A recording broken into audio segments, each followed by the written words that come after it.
Hi hello welcome to 1990 news. ఈరోజు Cyberabad commissionerate పరిధిలో Cyberabad police వాళ్ళు వివిధ ప్రాంతాల్లో నిర్వహించిన డ్రంక్ అండ్ డ్రైవ్లో 168 మంది జనాలు పట్టుబడడం జరిగింది. వీరిలో 134 మంది 2 వీలర్స్, 14 మంది 3 వీలర్స్, 19 మంది 4 వీలర్స్, ఇంకా ఒక హెవీ వెహికల్ డ్రైవర్ కూడా పట్టుబడడం జరిగింది.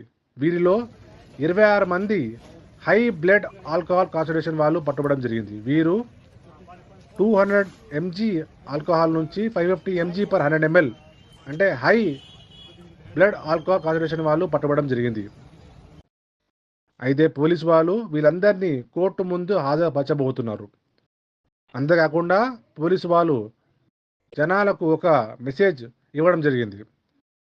ఎవరైనా కానీ మద్యం సేవించి డ్రైవింగ్ చేస్తూ యాక్సిడెంట్ చేసి ఎవరైనా జనాలు వాళ్ళ వల్ల చనిపోవడం అయితే అలాంటి వారికి భారతీయ న్యాయ సంహిత సెక్షన్ 105 కింద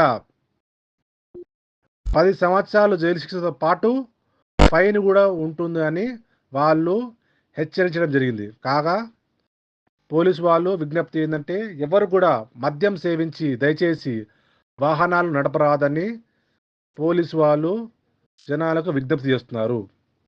please don't drink and drive. Thank you.